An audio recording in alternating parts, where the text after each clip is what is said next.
Get her out of our lives and leave that old ranch. My daughter-in-law snapped at my husband's while reading. I stayed quiet.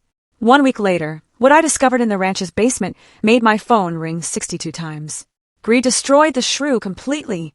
I thought burying my husband, Levi, was the day my world shattered into a million pieces.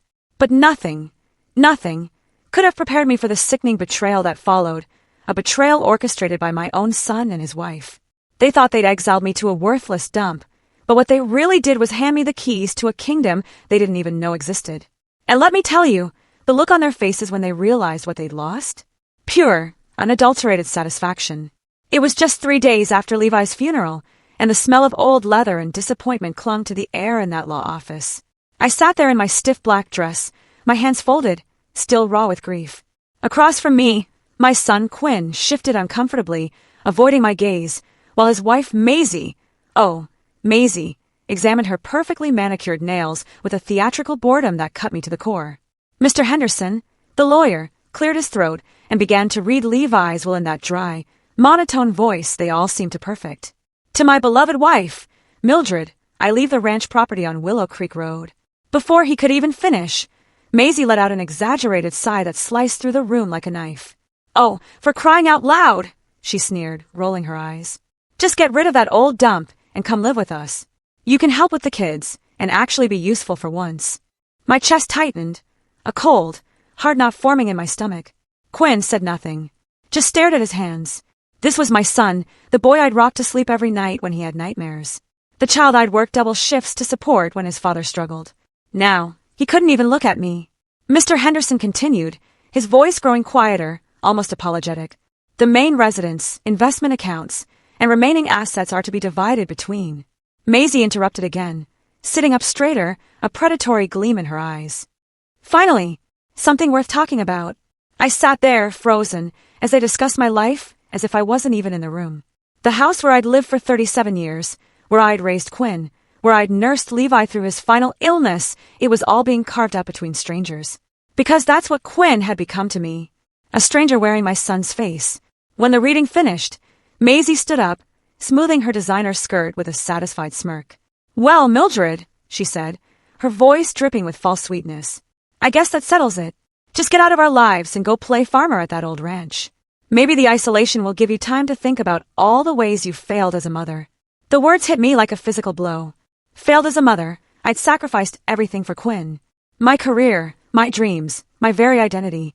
I'd worked nights at the diner while he slept, saved every penny for his college fund, celebrated every small victory, and mourned every disappointment as if they were my own. Quinn finally looked up then. My heart, still clinging to a sliver of hope, yearned for him to defend me, to say something. But instead, he said quietly, maybe it's for the best. Mom, you and Maisie have never really gotten along. Never gotten along, as if this was some petty disagreement between women, instead of a systematic campaign to erase me from my own family. Maisie had been poisoning Quinn against me for years, finding fault with everything I did. The gifts I brought the grandchildren were inappropriate. The advice I offered was outdated. The love I tried to show was suffocating. I understand, I said, my voice barely above a whisper. I gathered my purse, my legs feeling like jelly, and stood up. I'll pack my things. Maisie's smile was triumphant. Don't forget to take all those old photos and knickknacks. We're redecorating anyway. Old photos and knickknacks, 40 years of memories, reduced to clutter in her eyes. I walked out of that office feeling like I'd lost not just my husband, but my entire identity. The woman who'd been Quinn's mother, Levi's wife, the grandmother who'd secretly hoped to be a bigger part of her grandchildren's lives, she was being erased as efficiently as dust wiped from a shelf. The drive to pack my belongings was a blur of tears and disbelief. Quinn didn't offer to help. He didn't even come to see me off. When I pulled away from the house, my old car loaded with boxes, I saw Maisie watching from the window, her expression satisfied, like she'd finally gotten rid of a persistent pest. The ranch was 40 miles outside town, down a dirt road that hadn't been maintained in years. As I bumped along, I wondered if this was how exile always felt, like driving toward the edge of the world, everything familiar disappearing in your rearview mirror. I'd only been to the ranch a handful of times over the years. Levi had inherited it from his grandfather but never seemed interested in doing anything with it. Too much work, he'd always said. Too many memories. I never understood what he meant by that last part. Now, pulling up to the weathered farmhouse as the sun began to set, I felt the full weight of my new reality. This ramshackle building, with its peeling paint and sagging porch, was home now. Not by choice, but by the cruel mathematics of family politics, where love could be divided like property and distributed to the highest bidder. The key was where Levi had always kept it, under the loose board on the porch steps. Inside, the house smelled musty and forgotten. Dust motes danced in the fading light streaming through dirty windows. The furniture was covered in white sheets like ghosts, and every footstep echoed in the emptiness. I sat down heavily in what had once been the living room and finally allowed myself to cry. Not the quiet, dignified tears I'd shed at the funeral, but deep, wrenching sobs that came from a place of profound loss. I wasn't just mourning Levi anymore. I was mourning the illusion that family meant something more than convenience and inheritance. In that moment, surrounded by shadows and silence, I made a promise to myself. I would survive this. I would find a way to rebuild my life from the ashes of what Maisie and Quinn had left me. I just had no idea that the means to do exactly that was already waiting for me, hidden in the very foundations of the place they'd exiled me to. The phone in my purse buzzed once with a text from an unknown number. Probably a wrong number or spam. I ignored it. Tomorrow would bring its own challenges, but tonight I would grieve for the family I'd lost and the woman I used to be. The first week at the ranch nearly broke me. Every morning, I woke up expecting to hear Levi's coffee pot gurgling in the kitchen or Quinn calling to complain about some crisis in his perfect suburban life. Instead, I was greeted by silence, so complete it felt like the world had forgotten I existed. The only sounds were the settling of old wood and the occasional creak of the windmill outside my bedroom window. I threw myself into cleaning, partly because the house desperately needed it, and partly because keeping busy was the only thing standing between me and complete despair. Room by room, I pulled away dust covers and scrubbed away years of neglect. It was therapeutic in a way, like I was uncovering not just furniture, but pieces of Levi's past I'd never known existed. In the bedroom that had obviously been his as a child, I found a collection of arrowheads, carefully displayed in a glass case. I'd never known Levi was interested in Native American artifacts. In what must have been his grandfather's study, there were shelves lined with geology books and rock samples. Again, this was news to me. In 42 years of marriage, Levi had never mentioned rocks or minerals beyond complaining about the ones in our garden. The kitchen yielded the biggest surprise. Tucked behind a loose board in the pantry, I discovered a metal box containing old letters tied with string. My hands trembled as I untied the ribbon. They were love letters, but not the kind I expected. These were from someone named Elena, dated from the 1940s, written in Spanish. At the bottom of the box were photographs of a beautiful young woman standing next to a man who looked remarkably like Levi's grandfather. I sat at the kitchen table, studying the photos, trying to piece together this hidden story. Elena's letters spoke of mining rights and land surveys, mixed with passionate declarations of love. She mentioned our secret and the wealth beneath the earth in ways that made my heart race. Had Levi's grandfather been involved in some kind of mining operation? And why had Levi never mentioned any of this? That evening, I called the only person I could think of who might have answers, Ruth Peton, who'd lived in town longer than anyone and remembered Levi's family from the old days. Ruth had always been kind to me, even when other women in town started treating me differently after Maisie arrived and began spreading her poison. "Oh, honey," Ruth said when I explained what I'd found. I was wondering when someone would ask about old Samuel Morrison's mining claims. My heart stopped. Mining claims? Samuel, that was Levi's grandfather. He was always convinced there was copper on that property, maybe silver too. He spent years filing claims and doing surveys, but then the war came, and he went off to fight. When he came back, he married that Mexican girl, Elena, I think her name was. Caused quite a scandal at the time. Elena, I repeated, thinking of the woman in the photographs. What happened to her? Ruth's voice grew sad. She died in childbirth. Samuel never really recovered. He kept working the land, convinced he'd strike it rich someday, but he became a hermit. When he died, he left everything to Levi's father. But by then, everyone had forgotten about the mining business. After I hung up, I sat in the gathering darkness, my mind spinning. Mining claims, surveys, land that might contain valuable minerals. No wonder Levi had always seemed reluctant to sell the ranch, even when we needed money. But why hadn't he ever told me? Why keep it secret? The next few days, I searched the house more systematically. In Levi's grandfather's desk, I found survey maps dated from the 1940s, marked with notations I couldn't understand. There were correspondence files with the Bureau of Land Management and copies of mineral rights applications. Most intriguingly, there was a folder labeled assay reports that contained geological surveys suggesting the presence of copper deposits across the entire property. I was beginning to realize that my exile to this worthless ranch might not be the punishment Maisie intended it to be. But it was what I found in the bedroom closet that really changed everything. Hidden behind a false back panel, wrapped in oilcloth to protect it from moisture, was a manila envelope containing updated surveys from the 1970s. These weren't just exploratory reports. They were detailed geological assessments that confirmed substantial mineral deposits beneath the ranch. My hands shook as I read the technical language. Terms like economically viable extraction and estimated reserves jumped out at me. There were notes in Levi's handwriting in the margins, calculations, and phone numbers. Evidence that he'd been researching this secretly for years. The most shocking document was at the bottom of the pile. A letter from a mining company dated just 6 months before Levi's death, offering to lease the mineral rights for an amount that made my eyes water. Levi had never responded to it. I sat on the bedroom floor, surrounded by papers that painted a picture of wealth beyond anything I'd ever imagined. The ranch that Quinn and Maisie had exiled me from the family with was potentially worth millions. That night, I couldn't sleep. I walked through the house, seeing it with new eyes. The creaking floorboards, the drafty windows, the isolation that had felt like punishment, all of it was sitting on top of a treasure that could change my life completely. But more than the money, I felt something else stirring in my chest. For the first time since Levi's death, since Quinn's betrayal, since Maisie's cruel dismissal, I felt powerful. They thought they'd gotten rid of me, shuffled me off to somewhere I couldn't interfere with their plans. Instead, they'd handed me the keys to a kingdom they didn't even know existed. I wasn't sure yet what I was going to do with this information, but I knew one thing with absolute certainty. Mildred Morrison, the discarded mother, the inconvenient widow, was about to disappear forever. In her place, something much more dangerous was taking shape. Someone who finally understood that sometimes the best revenge is simply letting people live with the consequences of their own greed and blindness.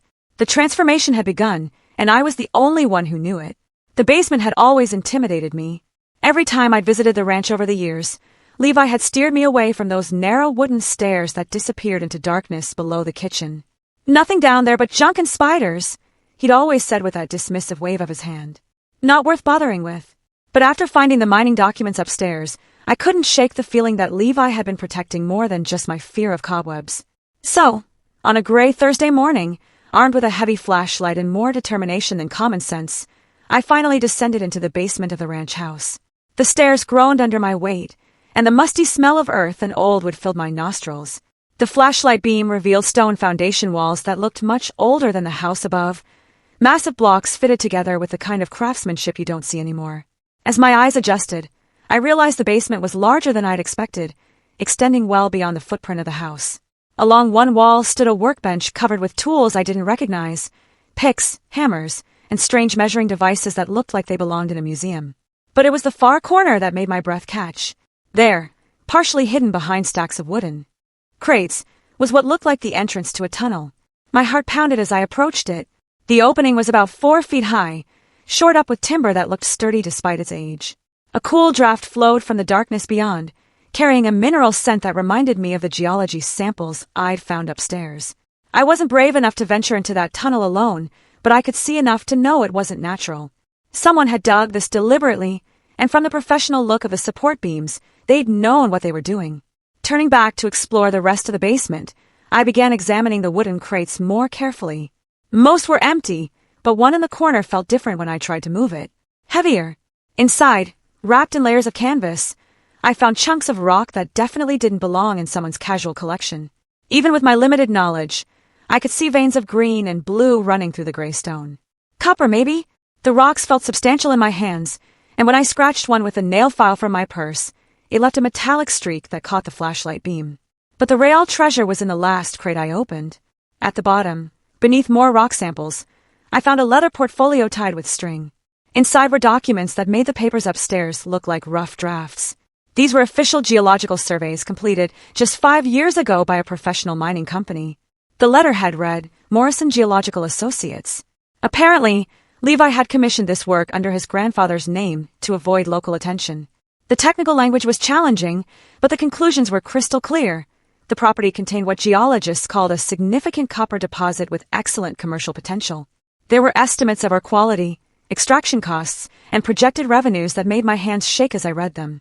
One document was particularly eye-opening, a feasibility study that outlined how modern mining techniques could extract the copper with minimal environmental impact. The projected revenue, over a 20-year lease, was astronomical, enough to make someone wealthy beyond their wildest dreams. But the document that changed everything was dated just 3 months before Levi's death. It was a formal offer from Southwestern Mining Corporation to lease the mineral rights for an upfront payment of $2 million, plus quarterly royalties that could total millions more over the life of the lease. Levi had never even told me about it. I sat on an overturned crate, surrounded by evidence of my husband's secret life, and tried to process what this meant.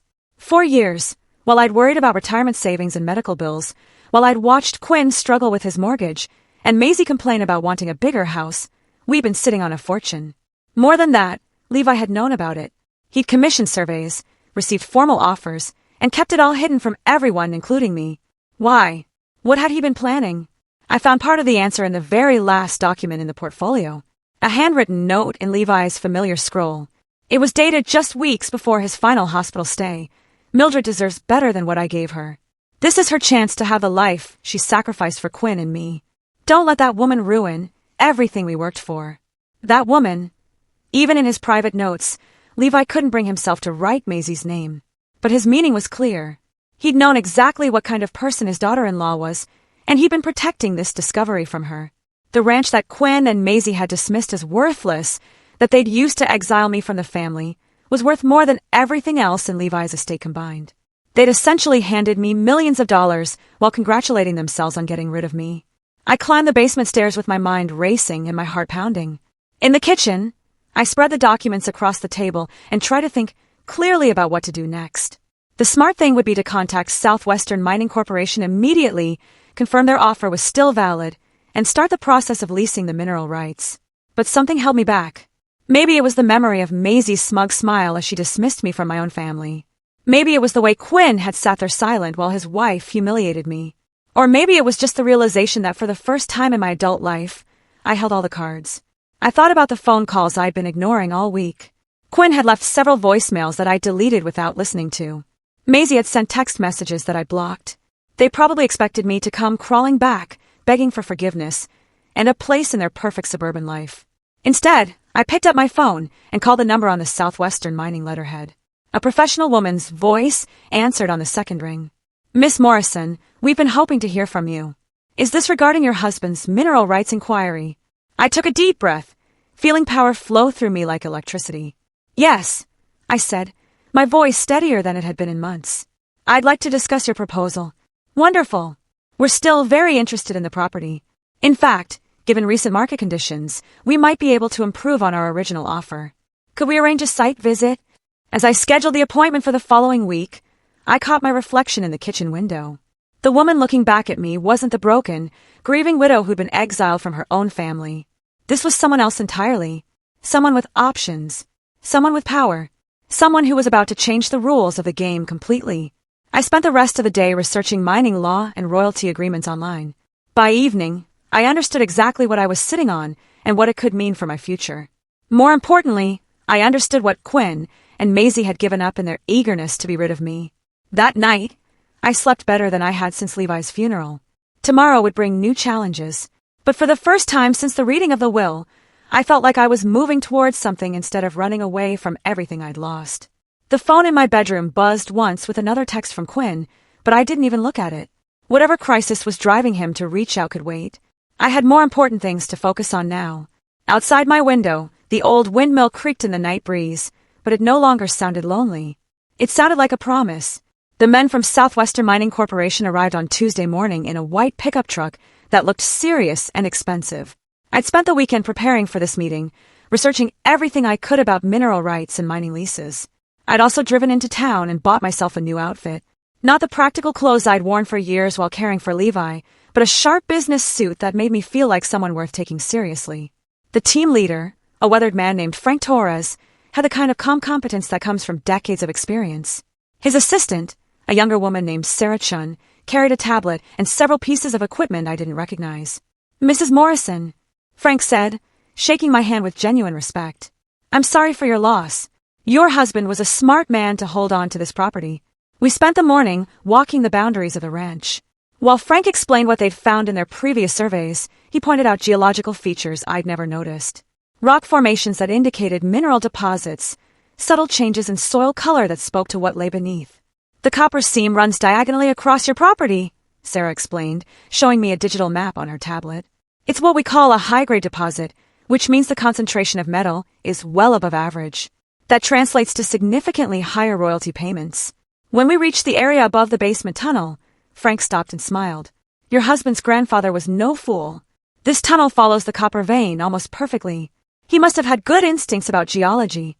What kind of money are we talking about? I asked, surprising myself with how businesslike I sounded. Frank and Sarah exchanged a look. Mrs. Morrison, Frank said carefully, given current copper prices and what we know about the deposit, we're prepared to offer you $4 million upfront for a 20-year lease, plus quarterly royalties that should average between $300,000 and $500,000. I managed to keep my expression neutral, but inside I was reeling. Asterisk $4 million upfront. $500,000 every 3 months. Asterisk in the first year alone, I'd make more money than Levi and I had earned in our entire marriage combined. I'll need to review the contract with a lawyer, I said, proud of how steady my voice remained. Of course, Frank replied. Take all the time you need. But Mrs. Morrison, I want you to know this is an exceptional property. Your husband could have made this deal years ago and lived very comfortably. I thought about Levi's handwritten note, about his reference to protecting me from that woman. I think he was waiting for the right time, I said. That afternoon, after Frank and Sarah left, I sat in the ranch house kitchen, staring at the preliminary contract they'd given me. The numbers seemed almost fictional. But more than the money, I felt something else, a sense of possibility I hadn't experienced in decades. For 42 years, I defined myself by what I could do for other people. I was Quinn's mother, Levi's wife, the grandmother who sent birthday cards and Christmas presents. My own dreams had been set aside so long ago, I'd almost forgotten what they were. Now, suddenly, I had the power to define myself however I wanted. My phone rang, interrupting my thoughts. The caller ID showed Quinn's number. For the first time in weeks, I answered. Mom! His voice sounded strained, uncertain. I've been trying to reach you. I've been busy, I said simply. There was a pause. Look, Mom. Maisie thinks maybe we were too harsh at the lawyer's office. She wanted me to call and see how you're settling in. Maisie wanted him to call, not Quinn himself. Even now, he couldn't have a conversation with his own mother without his wife's permission. I'm settling in just fine, I said. Good. That's good. Another pause. The thing is, Mom, we're having some cash flow issues with the house. The property taxes are higher than we expected. And Maisie wants to renovate the kitchen. We were wondering if you might be able to help us out, just temporarily. There it was. They'd barely finished dividing up Levi's estate, and already they needed more money. I thought about the contract sitting on my kitchen table, about the millions of dollars I'd soon have access to. How much? I asked. Well, the taxes are about $12,000 and the kitchen renovation would be around $30,000. So maybe $50,000 total? We'd pay you back as soon as we can refinance. $50,000. 6 months ago, that would have been an impossible sum. Now, it was less than what I'd earn in quarterly royalties from the mining lease. Quinn, I said slowly, are you happy with Maisie? The question clearly caught him off guard. What? Of course I'm happy. Why would you ask that? Because in 42 years of marriage, your father never once asked me to lie for him. Never made me choose between him and my family. And never made me feel ashamed of where I came from. Silence stretched between us. Finally, Quinn said quietly, Mom, what are you trying to say? I'm saying that a good partner makes you better, not smaller. They don't isolate you from the people who love you. Maisie doesn't isolate me. She has high standards. High standards. As if treating his mother with basic human decency was some kind of unreasonable expectation. Quinn, do you remember when you were 8 and you wanted to build that treehouse in the backyard? Mom, what does this have to do with anything? Your father said it was too dangerous, too expensive, too much work. But I saw how much you wanted it, so I worked extra shifts at the diner and bought the lumber myself. We spent 3 weekends building it together. Do you remember that? His voice was softer now. Yeah, I remember. I would have done anything for you, Quinn. I did do anything for you. But I won't be treated like a burden or an embarrassment by anyone, including you. Mom, I never said you were an embarrassment. You didn't have to say it. You sat there and let Maisie say it for you. Another long silence. When Quinn spoke again, his voice was small, like the little boy who used to crawl into my bed during thunderstorms. What do you want me to do, Mom? She's my wife. I want you to be the man I raised you to be. The one who knows the difference between love and control. After I hung up, I sat in the growing darkness of the ranch house kitchen. Outside, I could hear the wind picking up, rattling the windows and making the old house creak. But for the first time since Levi's death, the sounds didn't make me feel lonely. They made me feel grounded. I picked up the mining contract and read through it again. This time, focusing on the timeline. If I signed within the next 2 weeks, the upfront payment would be processed within 30 days. By the end of next month, I'd be financially independent in ways I'd never imagined possible. The question was, what did I want to do with that independence? As I got ready for bed, I caught sight of myself in the bathroom mirror. The woman looking back at me was different from the one who'd left the lawyer's office in tears just 3 weeks ago. This woman had options. This woman had power. This woman was just beginning to understand what she was capable of. My phone buzzed with a text from an unknown number, probably spam, but something made me look at it anyway. Mrs. Morrison, this is Janet from Dr. Phillips's office. Your husband's final medical bills are overdue. Please call to arrange payment. I stared at the message for a long moment, then deleted it without responding. Tomorrow, I'd call Dr. Phillips's office and pay off Levi's medical bills in full. Not because I had to, but because I chose to. The difference between those two things was becoming clearer to me every day. And tomorrow, I'd start making choices based on what I wanted, not what other people expected from me. For the first time in my adult life, I was about to discover what that felt like. The contract was signed on a Thursday. I'd driven into the city to meet with an attorney I'd found through the State Bar Association, a sharp woman named Patricia Wells, who specialized in mineral rights law. She'd reviewed every line of the Southwestern mining agreement with the kind of attention to detail that made me grateful I'd waited. This is an excellent deal, Mrs. Morrison, Patricia had said, sliding the final documents across her mahogany desk. In 30 years of practice, I've rarely seen terms this favorable for a property owner. When I signed my name at the bottom of the last page, I felt something shift inside me, like tumblers falling into place in a lock that had been jammed for decades. The woman who'd been dismissed from her own family's future was now worth more than all of them combined.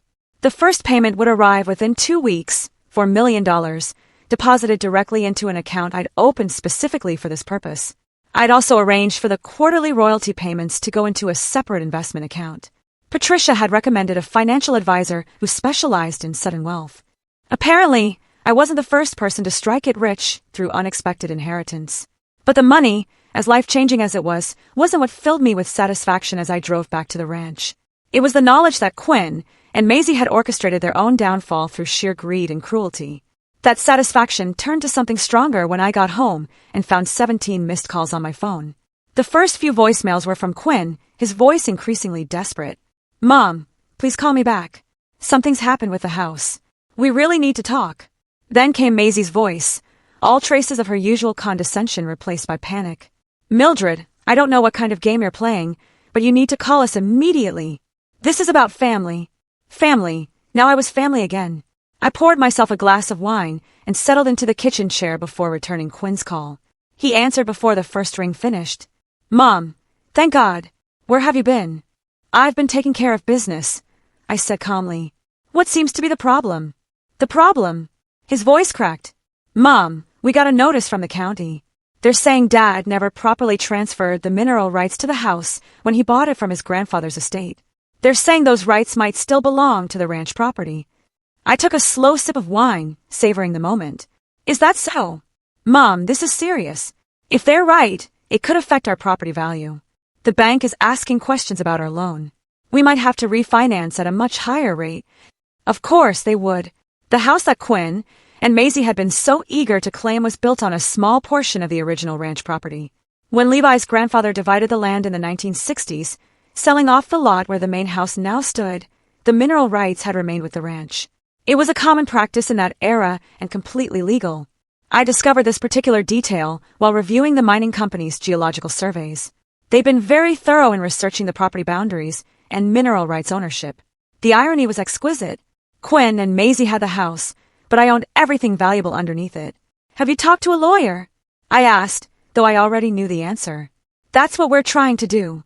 But attorneys are expensive, Mom. Really expensive. And with the refinancing issues, how expensive? The initial consultation alone was $5,000. A full property rights review could cost $30 or $40,000. Money we don't have right now. I let the silence stretch out, listening to Quinn's anxious breathing. Finally, I said, "Well, that is a problem. Mom, please. I know things have been difficult between us lately, but we're family. We need to stick together." Family. There was that word again. It was amazing how quickly it reappeared in their vocabulary when they needed something. "Quinn, do you remember what Maisie said to me at the lawyer's office?" "Mom, she was upset. We all were. People say things when they're grieving. She told me to get out of your lives and go play farmer. She said I'd failed as a mother. She said maybe the isolation would give me time to think about my failures. She didn't mean it like that." "How did she mean it, Quinn?" "Because it sounded pretty clear to me." Another pause. "Mom, what do you want?" "An apology." "Fine. I'm sorry. Maisie's sorry too. We all handled Dad's death badly. An apology. As if 40 years of sacrifice and unconditional love could be balanced by a grudging sorry delivered under financial duress. "Quinn, I want you to listen very carefully to what I'm about to tell you, okay? I've signed a mining lease for the ranch property. A very lucrative mining lease." Silence. Then, in a voice barely above a whisper, "What kind of mining lease?" "The kind that's going to make me more money in the next year than your father and I earned in our entire marriage." The silence stretched, so long I thought the call had dropped. Finally, Quinn found his voice. "How much money, Mom?" "Enough that I don't need to worry about attorney fees or refinancing or property taxes ever again." "Jesus Christ." His voice was hollow. "How long have you known about this?" "I found out after I moved to the ranch, after you and Maisie made it very clear that I wasn't welcome in your new life." "Mom, we never said you weren't welcome." "You didn't have to say it, Quinn. Actions speak louder than words, and your actions told me everything I needed to know about where I stood in your priorities." I could hear Maisie's voice in the background, shrill and demanding. Quinn covered the phone, but I could still make out fragments. "Millions? How much?" "Get off the phone." When Quinn came back on the line, his voice had changed. It was the tone he used to use when he wanted something as a child, wheedling, manipulative, calculated to trigger my maternal instincts. "Mom, I know we've made mistakes, but we're family. Whatever's happening with this mining thing, we should face it together. Maybe we can work something out that benefits everyone." "Benefits everyone." Translation, give us money. "What kind of arrangement did you have in mind?" I asked. "Well, if the mineral rights thing affects our property, maybe we could merge. The properties back together, pool our resources. We could all live comfortably. All live comfortably after they'd worked so hard to exile me from their comfortable life." "Where would I live in this arrangement?" I asked. "With us, of course. We could build you a nice apartment over the garage. You'd have your privacy, but you'd be close to the grandkids. An apartment over the garage. After I'd just become worth millions of dollars, they were offering me an apartment over the garage." "Quinn," I said, my voice deadly calm. "Let me make sure I understand this correctly. 3 weeks ago, your wife told me to get out of your lives and rot in isolation at a worthless ranch. Now that you've discovered that ranch is worth a fortune, you want to pool resources and graciously allow me to live over your garage. Is that an accurate summary?" "Mom, when you put it like that, it sounds exactly like what it is. You want my money, but you still don't want me. Isn't that true? Tell me, Quinn, in this wonderful arrangement you're proposing, who would control the mining lease? Who would make the financial decisions? Who would determine how the money gets spent?" Silence. I thought so. My phone buzzed with another incoming call. Maisie calling from her own phone. I ignored it. "Mom, please don't do anything hasty. Let's sit down and talk about this like adults." "I am being an adult, Quinn. For the first time in 40 years, I'm making decisions based on what's best for me, not what's convenient for other people." "What's that supposed to mean?" "It means I'm done being your safety net. I'm done being the person you call when you need money or free babysitting or someone to blame for your problems. I'm done being expendable." "You're not expendable, Mom. You're not thinking clearly. Grief can make people do irrational things." "Irrational? Now, I was irrational for refusing to bail them out of a crisis of their own making." "Quinn, the next time you speak to me, I want it to be because you actually want a relationship with me, not because you want something from me. Until then, I suggest you figure out how to solve your own problems." I hung up before he could respond. Within seconds, my phone was buzzing again. Quinn, then Maisie, then Quinn again. I turned it off and set it aside. Outside, the sun was setting over the ranch, painting the sky in shades of gold and crimson. "Tomorrow, representatives from the mining company would arrive to begin the preliminary survey work. Soon, this quiet property would be bustling with activity as they prepared to extract the wealth that had been sleeping beneath the earth for millions of years. But tonight, it was just me and the silence and the knowledge that everything had changed. I wasn't the woman who'd been exiled from her own family anymore. I wasn't the convenient source of emergency funds or free labor or guilt-absorbing apologies. I was Mildred Morrison, and I was worth exactly what I said I was worth. Nothing more, and definitely nothing less. My phone, even though it was turned off, seemed to pulse with the weight of all those missed calls. 62 attempts to reach me in a single day. Not because they'd suddenly realized they loved me, but because they'd finally realized what they'd thrown away. The irony was almost too perfect to believe. 6 months later, I was sitting on the porch of my renovated ranch house, watching the sunrise paint the mountains purple and gold, when the mining company's quarterly report arrived. The envelope felt substantial in my hands, thick with official documents and financial statements. Inside, along with the usual technical updates about extraction progress and market prices, was a check that still made my breath catch, even though I'd received 3 of them now. $437,000, my share of the copper sales for the previous quarter. I set the check aside and picked up my coffee, savoring the ritual that had become precious to me. Every morning I sat on this porch and watched the world wake up around me. Some days I saw deer grazing in the distance. Other days I watched the mining crews arrive for their shift, respectful and efficient in their work on the far side of the property. The phone beside me rang once and stopped. Someone leaving a voicemail. I didn't rush to check it anymore. These days, most of my calls were from people I actually wanted to talk to. Patricia Wells, my attorney, keeping me updated on legal matters. Frank Torres from the mining company, providing operational updates. Dr. Sarah Chun, who becomes something of a friend as well as a professional contact. And sometimes, though less frequently now, from Quinn. The character of his calls had changed over the past 6 months. The desperate pleading had gradually given way to awkward attempts at normal conversation. Last week, he called to tell me that his youngest daughter had lost her first tooth. The week before, he'd asked for my pot roast recipe. Small gestures, but they felt different than his previous communications. Less calculated, more genuine. I'd started answering about half of his calls. Maisie, on the other hand, had stopped calling entirely after a particularly unpleasant conversation in February, where she'd accused me of manipulating the situation and turning Quinn against his own family. I'd listened to her rant for about 2 minutes before calmly informing her that I had neither the time nor the inclination to manipulate anyone, and that if Quinn was reconsidering his priorities, perhaps she should examine her own behavior instead of blaming me. She'd hung up on me. It was the last time we'd spoken. From what Quinn told me during our careful conversations, their marriage was struggling. The financial stress of the mineral rights issue had exposed cracks that had probably been there all along. Quinn had been forced to take out a second mortgage at a punitive interest rate.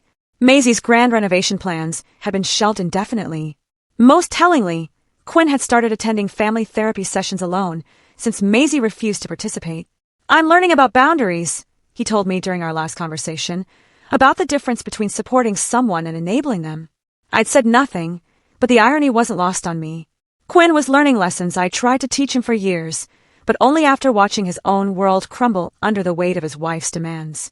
The mining operation itself had exceeded everyone's expectations. The copper deposit was not only larger than initially projected, but the ore quality was exceptional. Frank had mentioned that other mining companies were expressing interest in adjacent properties, drawn by the success of our operation. "You're sitting on one of the richest copper strikes in the region," he told me last month. "Your husband's grandfather had good instincts." I'd used some of the money to completely renovate the ranch house, but tastefully, preserving its character while adding modern conveniences. Solar panels on the roof, a new kitchen with efficient appliances, central heating and air conditioning, high-speed internet that allowed me to manage my investments and stay connected to the world. But more than the physical improvements, I'd invested in experiences. I'd taken a photography class and discovered I had an eye for capturing the beauty of the landscape around me. I'd travel to Santa Fe and spend a week learning about the Native American culture that had shaped this region's history. I'd even taken a geology course at the community college, wanting to understand the science behind the wealth flowing from my land. For the first time in my adult life, I was living for myself. The voicemail light was blinking on my phone. I picked it up and played the message. "Hi, Mom." Quinn's voice was softer than it used to be, less demanding. "I wanted to let you know that Emma made the honor roll this semester and Tommy's soccer team made it to the regional finals. I thought you might want to know." A pause. Then, I also wanted to say that I've been thinking about what you said about being the man you raised me to be. I'm trying, Mom. It's harder than I thought it would be, but I'm trying. Another pause, longer this time. I love you, Mom. I know I haven't said that enough lately, but I do, and I'm sorry for everything. The message ended with a soft click. I sat with the phone in my lap, watching a hawk circle high above the mesa. Quinn's apology wasn't the desperate plea for money that had characterized his early calls. It felt genuine, earned through months of difficult self-examination rather than prompted by immediate financial need. I scrolled through my contacts and called him back. Mom! He sounded surprised. Hopeful. I got your message, I said. Tell me about Emma's honor roll. For the next 20 minutes, we talked about his children, their achievements and struggles and dreams. Quinn told me about Tommy's soccer skills and Emma's passion for science. He mentioned almost casually that both kids had been asking about their grandmother and wondering when they might see me again. They miss you, he said simply. We all do. I miss them too, I admitted. Would you like to bring them for a visit sometime? The ranch is quite comfortable now. Really? You'd want that? Quinn, I never stopped wanting to be part of their lives. I just wasn't willing to accept being treated as disposable anymore. I understand, he said, and I could hear that he meant it. Maisie and I are separated right now. Have been for about a month. I wasn't surprised, but I was careful not to sound pleased. I'm sorry to hear that. Are you? I'm sorry that your marriage didn't work out the way you hoped. I'm not sorry that you're finally putting your own needs and your children's needs first. She said I'd have to choose between her and you. And I told her that anyone who would make me choose between the people I love doesn't understand what love means. I felt something loose in my chest, a knot of tension I'd been carrying for so long I'd forgotten it was there. I'm proud of you, I said, and meant it completely. Can I ask you something, Mom? Of course. When you found out about the mining thing, about how much money it was worth, did you ever think about sharing it with us? Even after everything that happened? I considered the question carefully. Do you want the honest answer? Yes. For about 5 minutes, I thought about using the money to solve everyone's problems. Pay off your mortgage, set up college funds for the kids, make everything smooth and easy again. What changed your mind? I realized that fixing your problems wouldn't actually help you. It would just enable you to keep making the same mistakes. Sometimes people need to face consequences before they can learn to make better choices. Silence stretched between us, but it wasn't uncomfortable. It was the silence of understanding. I'm learning that now, Quinn said finally, the hard way. But I'm learning. Good, I said. That's how the best lessons usually come. We talked for a few more minutes about practical things. When he might visit with the children, whether he needed help finding a family therapist who specialized in divorce mediation, how he was managing as a single father. After we hung up, I sat on my porch and watched the sun climb higher into the cloudless sky. The mining equipment hummed in the distance, a steady reminder of the wealth flowing from the earth beneath my feet. But the real treasure wasn't in the quarterly checks, or the renovated house, or the financial security I'd never imagined possible. The real treasure was in reclaiming my own worth. In learning that love without respect was just manipulation. In discovering that sometimes the greatest gift you can give someone is the opportunity to face their own consequences and grow from them. My phone buzzed with a text message. It was from Sarah Chun, my friend at the mining company, sending photos from a conference where she presented our site as a case study in successful small-scale copper extraction.